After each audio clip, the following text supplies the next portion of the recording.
Pour maximiser l'organisation de tous vos workflows, il y a une fonctionnalité vraiment très puissante dans N8N qui sont les sous-workflows. Vous avez la possibilité dans un workflow d'appeler un autre workflow et de cette manière, vous allez soit pouvoir centraliser certaines tâches qui sont très complexes et pouvoir les réutiliser très facilement dans plusieurs workflows, soit pouvoir simplement réorganiser simplement vos workflows de manière à ce que ce soit plus clair et plus précis. Aussi, ce fonctionnement de sous-workflow est très puissant quand on les utilise dans un contexte d'IA. C'est-à-dire qu'avec les agents IA, vous pouvez mettre comme tools des sous-workflows. Du coup, vous allez pouvoir faire plein de choses avec ces sous-workflows. Bref, c'est une fonctionnalité qui est souvent sous-cotée chez N8N et qui est vraiment très, très, très, très puissante quand vous comprenez et quand vous savez comment vous en servir. Si ce genre de contenu vous plaît, n'hésitez pas à vous abonner à la chaîne, à laisser un commentaire si vous avez la moindre question, je ferai un grand plaisir pour vous y répondre et aussi regardez tout l'ensemble des services que je propose qui va vous permettre de progresser dans N8N mais aussi de vous faire avancer dans vos projets parce que véritablement ce qui me plaît le plus c'est faire avancer tout type de projet. On se retrouve tout de suite devant mon écran.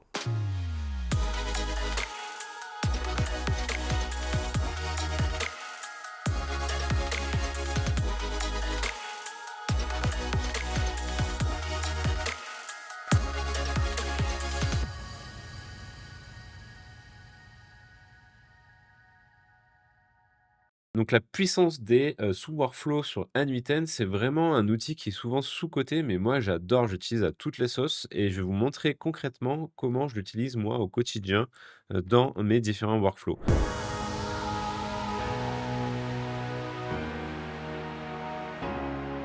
Donc là, voici un, 1 workflow que j'ai, que je vous montre. En gros, ce workflow, qu'est-ce qu'il fait? C'est simplement que j'ai besoin, à un moment donné, de travailler avec des dossiers SharePoint. Donc les dossiers SharePoint, ce sont des dossiers sur Microsoft, d'entreprise et souvent, ce que je viens faire, c'est que, ben, j'ai besoin parfois de créer des structures de dossiers, j'ai besoin de stocker des documents, j'ai besoin de faire plein de choses et en fait, l'API SharePoint, de base, elle est quand même assez compliquée à utiliser, elle est pas si facile que ça et surtout qu'on utilise des trucs un peu spécifiques qui sortent un peu du cadre, global de ce qu'on peut faire avec n notamment parce que, bah, avec n quand vous utilisez le nœud SharePoint, vous utilisez un compte utilisateur en tant que tel, mais vous pouvez pas l'utiliser avec des comptes de service parce que c'est pas forcément rattaché à l'utilisateur ce qu'on a j'ai besoin de faire. Donc du coup, je suis obligé de créer un compte de service et pour ça, je suis obligé d'utiliser l'API de, SharePoint différemment et je peux pas utiliser le nœud n comme ça. Ce que je pourrais faire, c'est éventuellement créer un nœud complet qui permettrait finalement de faire exactement la même chose que fait le nœud officiel, SharePoint de Microsoft, mais du coup, ça prendrait quand même beaucoup plus de temps pour moi de le faire, donc du coup, je le fais pas et ce que je fais, c'est que j'utilise beaucoup justement la puissance des, sous-workflows pour pouvoir faire une abstraction en termes d'usage de ces automatisations et faire en sorte que, voilà, ça soit beaucoup plus simple à utiliser de manière globale et donc là, on se retrouve avec une automatisation qui, va me permettre de créer un dossier dans un dossier SharePoint. Donc toujours pareil, en utilisant ce que je vous ai dit par rapport au fait que c'est un compte de service et c'est pas avec le nœud SharePoint de N8N que je peux faire ça.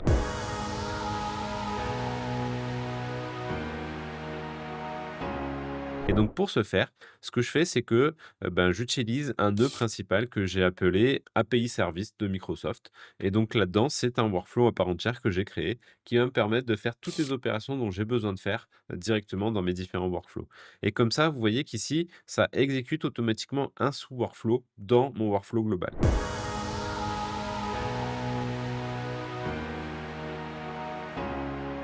Et donc là, pour ce faire, soit j'utilise ce workflow via un webhook, donc c'est une API que j'ai, faite, donc avec une API POST qui va me permettre, de, mettre un post sur une URL pour pouvoir créer donc le dossier dont j'ai besoin. Ou soit je peux directement appeler ce workflow via un autre workflow. Et donc ça, c'est le premier trigger à mettre en place, c'est l'appel par un autre workflow. Donc une fois que vous allez ici dans la liste des, triggers, vous avez la possibilité ici, when executed by another workflow. Et donc ça, c'est un nœud qui va me permettre de appeler ce workflow une fois qu'il a été publié et je vais pouvoir définir ici la liste des variables qui sont attendues. Vous avez plusieurs possibilités ici. Vous pouvez mettre soit define using it below, donc ça veut dire que là, vous allez définir directement les champs dont vous avez besoin. directement ici. Soit vous donnez un exemple de JSON que vous souhaitez recevoir dans ce nœud et donc là, vous allez définir l'ensemble des propriétés que vous attendez. Ou soit vous dites: «J'attends tout et n'importe quoi comme données», mais ça, je vous le déconseille de faire. Pourquoi? Parce qu'en plus, quand vous allez réutiliser le workflow dans un autre workflow, le fait que vous avez défini ici les champs que vous attendez et ben automatiquement, ça vous afficher la liste des champs que, vous allez pouvoir, définir. Donc ça, c'est vraiment pratique et je vous conseille fortement d'utiliser comme ça. Et lorsque vous définissez des champs, vous pouvez mettre ici le nom, vous pouvez mettre le type attendu. Donc là, il faut faire attention, il faut bien mettre le type que vous attendez parce que comme ça vous permet quand vous utilisez ce workflow ailleurs, bah, ça permet de faire planter finalement le workflow qui utilise le sous-workflow et cette manière, vous savez que l'information que vous avez reçue n'est pas la bonne. Donc ça, c'est vraiment bien, c'est pratique et parfois, c'est bien de faire planter ces workflows pour justement se rendre compte que ça peut pas marcher. Donc là, c'est plutôt pas mal. Et là, après, vous pouvez donc ajouter autant de champs que vous souhaitez et puis vous pouvez les supprimer si vous n'avez plus besoin. Donc ça, c'est comment finalement on définit un, trigger de workflow qui va me permettre d'appeler ce workflow dans d'autres workflows. Et ensuite, une fois que j'ai besoin d'appeler un, sous-workflow, bah, j'ai simplement la possibilité ici, quand je fais, une recherche sur workflow, execute sub-workflow qui va me permettre d'exécuter un sous-workflow. Et ça, c'est vachement cool parce que, notamment dans des process comme ça, un peu réguliers, ben, on peut faire ça. Mais en plus de ça, lorsque, vous utilisez des agents IA, par exemple, et ben, les agents IA vont vous permettre directement, de exécuter aussi un sous-workflow et de faire des exécutions en chaîne comme ça, qui peuvent être, ultra pertinentes. Et une fois que vous avez sélectionné ce nœud-là, donc vous tombez sur cette configuration-là et la première des choses, c'est la source, donc il va vous permettre de définir quel est le workflow que vous souhaitez exécuter de la liste. Vous pouvez bien sûr, si vous avez l'ID directement du workflow, définir par ID, ça c'est vous qui voyez, mais en tout cas, vous allez pouvoir sélectionner le workflow que vous souhaitez.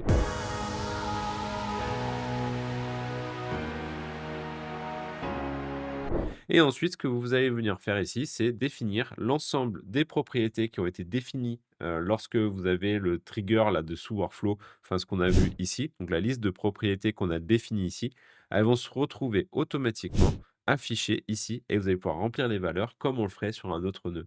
Et là, du coup, vous allez pouvoir lui balancer n'importe quel type de valeur ici et ça, c'est vachement pratique.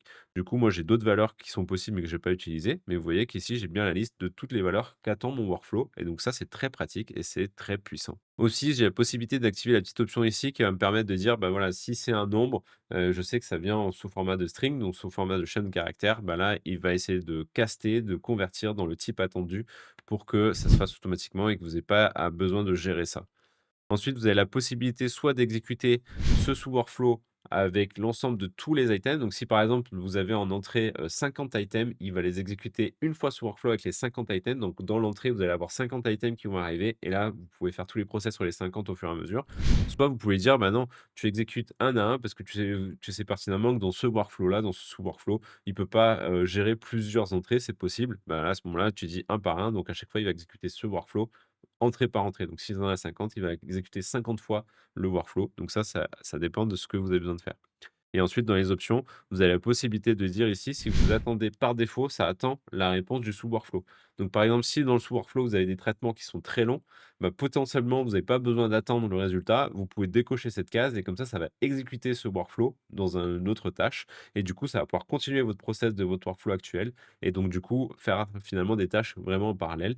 Et sinon, si vous avez besoin du résultat de ce workflow, de ce que vous allez retourner de ce sous-workflow, là, il vaut mieux cocher cette case-là et puis là, bah, du coup, tant qu'il y aura pas de réponse et surtout dans la version 2, dans la nouvelle version, ils ont amélioré ça, c'est que même si, par exemple, vous mettez un human in the middle dans le process du sous-workflow et ben, il va attendre quand même, qu'effectivement on exécuter ce human in the middle pour pouvoir continuer ensuite la suite de ce workflow. Donc ça, maintenant, ce waiting for, sub-workflow completion est vraiment très utile et vraiment très puissant.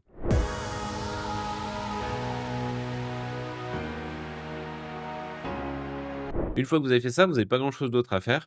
Là, derrière, vous allez recevoir comme n'importe quel type de nœud, vous allez recevoir la réponse. Et donc là, je me retrouve avec, mon sous-workflow et mon sous-workflow qui est exécuté. Bah, ici, vous allez voir la liste des champs que j'ai définis, que vous avez retrouvés, sur l'autre côté quand j'ai appelé ce workflow. Et donc là, moi, j'ai mon sous-workflow qui va gérer donc, toutes les tâches que j'ai besoin de faire. Donc là, vous voyez qu'il y a plusieurs étapes et donc du coup, bah, ça finalement, mon workflow précédent, il n'a pas besoin de savoir concrètement ce qu'il est en train de faire.